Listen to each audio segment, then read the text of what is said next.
बेंगलुरु में हुई बीजेपी दलों की बैठक में एनडीए का मुकाबला करने के लिए इंडिया नाम से नया गठबंधन बना है। इस मोर्चे में 26 राजनीतिक दल शामिल है।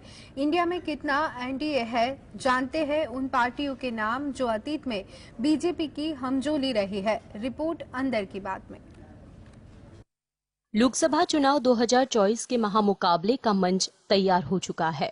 18 जुलाई को बेंगलुरु में विपक्षी दलों ने महाबैठक की, जिसमें देश भर से 26 राजनीतिक दल एक साथ आए। इस बैठक में एनडीए का मुकाबला करने के लिए एक नया मोर्चा बना, जिसे INDIA इंडिया नाम दिया गया है, जिसका मतलब है Indian national development exclusive alliance. BJP के नेतृत्व वाले एनडीए के विरोध में बने इस मोर्चे में कई ऐसे दल भी हैं जो कभी खुद उसी एनडीए का हिस्सा रहे हैं। आइए इन दलों के बारे में जानते हैं। जनता दल यूनाइटेड पार्टी के प्रमुख नीतीश कुमार एनडीए में अंदर बाहर होते रहे।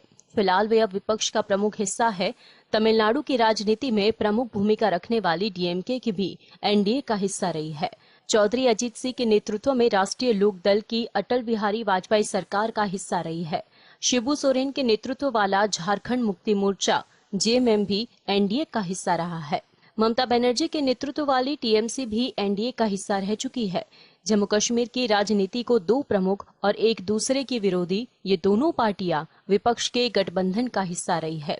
शिवसेना की बात करें तो बीते साल शिवसेना में टूट के बाद शिवसेना का शिंदे गुट तो एनडीए के साथ है, जबकि उद्धव ठाकरे का गुट विपक्षी गठबंधन का हिस्सा है। Bureau report, GSTV। कर्नाटक सरकार ने राज्य के सभी मंदिरों में मोबाइल फोन ले जाने पर प्रतिबंध लगाकर सॉफ्ट हिंदुत्व का कार्ड खेला। क्यों लिया गया ये निर्णय, क्या है मंदिर पॉलिटिक्स की बात, देखते हैं रिपोर्ट अंदर की बात में। कर्नाटक सरकार ने राज्य के सभी मंदिरों में मोबाइल फोन ले जाने पर प्रतिबंध लगाकर सॉफ्ट हिंदुत्व का कार्ड खेला है। केदारनाथ मंदिर में एक युवक द्वारा एक लड़की को प्रपोज करने और उसका वीडियो बनाने के बाद मंदिर में मोबाइल फोन पर प्रतिबंध लगा दिया गया था। कर्नाटक में भी हिंदू इस तरह के प्रतिबंध की मांग कर रहे थे। इस मांग को स्वीकार करते हुए कर्नाटक सरकार ने सभी हिंदू मंदिरों में मोबाइल फोन के इस्तेमाल पर प्रतिबंध लगा दिया है और एक आधिकारिक आदेश भी जारी किया गया है। कर्नाटक सरकार ने कहा कि मंदिरों में मोबाइल फोन के इस्तेमाल से अन्य भक्तों और कर्मचारियों को परेशानी होती है और कहा कि सभी भक्तों को मंदिरों में अपने मोबाइल फोन स्विच ऑफ करने होंगे। मंदिरों में मोबाइल फोन के इस्तेमाल पर प्रतिबंध तमिलनाडु के मंदिरों में भी है, वहां भी इसी तरह के नियम का पालन किया जाता है। इस मुद्दे पर पहले भी चर्चा हुई थी, लेकिन अब औपचारिक तौर पर इस पर रोक लगा दी गई है। भक्तों और कर्मचारियों को मंदिरों के अंदर फोन ले जाने की अनुमति नहीं होगी। Bureau report, GSTV। Welcome back. Sunny Deol की फिल्म गदर 2 का नया गाना उसे खैरियत से रखना रिलीज किया गया है, जिसे सुनकर आपकी आंखें भर आएगी। गाने में सनी देओल अपने बेटे की सलामती की दुआ करते नजर आ रहे हैं। देखते हैं बॉलीवुड रिपोर्ट अंदर की बात में। सनी देओल और अमीषा पटेल की फिल्म गदर 2 का गाना खैरियत आज रिलीज किया गया। इस गाने में सनी देओल अपने बेटे की सलामती के लिए दुआ कर रहे हैं। गाना बेहद इमोशनल है, जिसे सुनकर आपकी आंखें भर जाएगी। गाने में सनी देओल एक ट्रक पर बैठकर कहे जा रहे हैं और रास्ते भर अपने बेटे की यादों में खोए हुए उसकी खैरियत की दुआ कर रहे हैं। वहीं अमीषा पटेल भी बेटे के लिए लगातार प्रार्थना करती दिख रही है।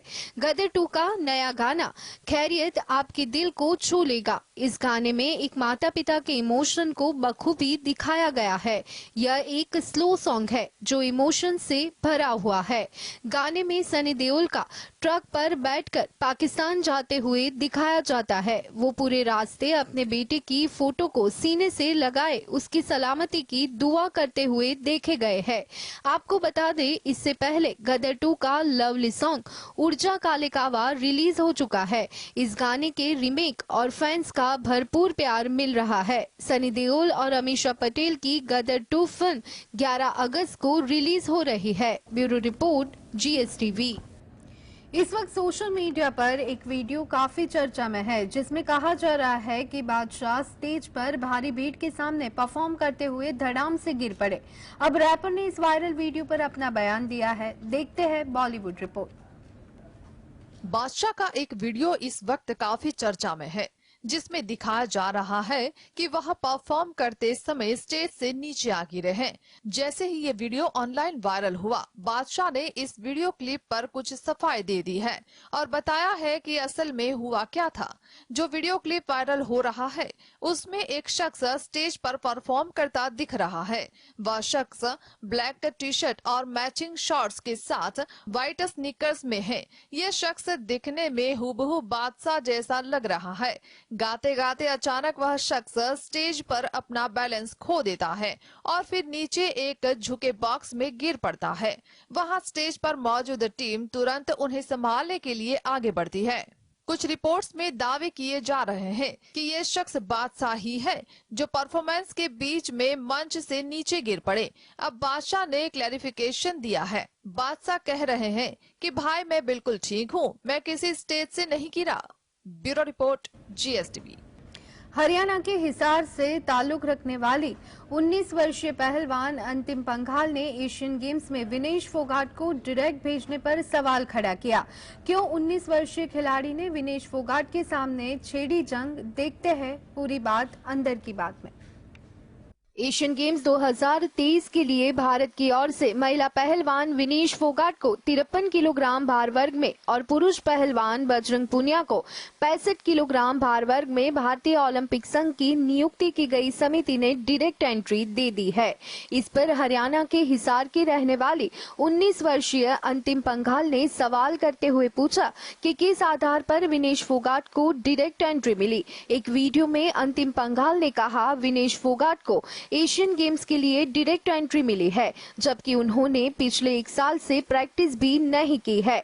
पिछले 1 साल में उनके पास कोई उपलब्धि नहीं है। अंतिम पंघाल ने कहा साक्षी मलिक ने ओलंपिक में मेडल जीता था, उन्हें भी नहीं भेजा जा रहा है। विनेश के बारे में क्या खास है जो उन्हें भेजा जा रहा है? बस ट्रायल करवाए। मैं ये नहीं कह रही हूँ मैं ही अकेली उन्हें हरा सकती हूँ, बल्कि यहाँ कई और लड़कियां हैं जो उन्हें हरा सकती है। हमें बताएं कि उन्हें किस आधार पर भेजा जा रहा है। अंतिम के सवाल से ये नया विवाद सामने आया है। Bureau report. हिमा हैदर के सामने वो कौन सा सवाल है जो किसी साजिश की ओर इशारा कर रहा है? देखते हैं खास रिपोर्ट अंदर की बात में। पाकिस्तानी सीमा हैदर मामले की जांच कर रही केंद्रीय जांच एजेंसियों को अहम जानकारी मिली है। किसी तीसरे शख्स की मदद से पूरी तैयारी के साथ सीमा को भारतीय बॉर्डर में दाखिल करवाया गया था। खुफिया एजेंसी सूत्रों के मुताबिक सीमा ने बाकायदा पूरी तैयारी के साथ अपना ड्रेसअप इस तरीके से किया था कि वह ब्राह्मण भारतीय महिला लगे। सीमा को इस तरीके से तैयार करने के लिए पेशेवर लोगों की मदद भी ली गई थी।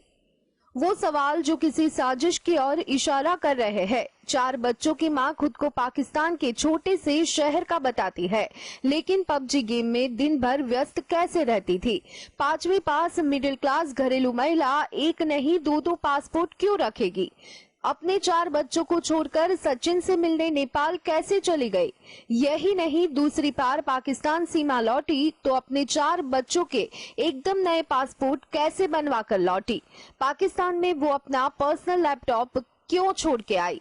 जांच एजेंसियों के मुताबिक ऐसा ही तरीका ह्यूमन ट्रैफिकिंग यानी घरेलू सहायिका या जिस्म फरोशी रैकेट में शामिल महिलाएं भारत नेपाल सीमा पार करने में इस्तेमाल करती है, जिनको नेपाल बॉर्डर पार कराकर भारत में गैर कानूनी गतिविधियों को अंजाम देने के लिए भेजा जाता है। Bureau report, GSTV। पाकिस्तान से आई सीमा हैदर की प्रेम कहानी इन दिनों सुर्खियों में बनी है। इसी बीच मुरादाबाद में भी एक मां ने अपने बेटे की जान बचाने की गुहार लगाई। क्या है ये नया मामला? देखते हैं खास रिपोर्ट अंदर की बात में। उत्तर प्रदेश के मुरादाबाद में पाकिस्तानी सीमा हैदर से मिलता जुलता एक मामला सामने आया है।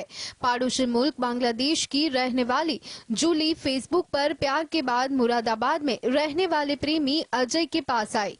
युवती ने प्रेमी संग विवाह रचा लिया और फिर कुछ समय बाद स्वदेश लौट गई। अजय को बांग्लादेश बुला लिया। जूली ने खून से लथबथ अजय का फोटो मुरादाबाद में रहने वाले परिजनों को भेजा है। पुलिस इस मामले की जाँच में जुट गई है।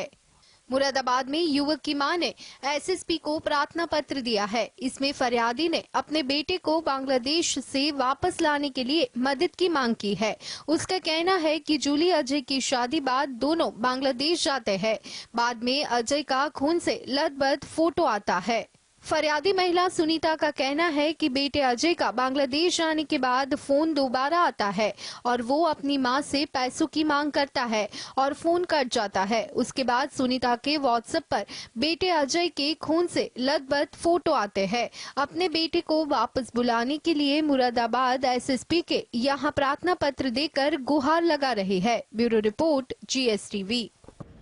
शार्क टैंक इंडिया के शार्क्स इन्वेस्टर्स ने अभी तक सीजन 1 के दौरान किए गए 65 वादों में से केवल 27 को ही पूरा किया है।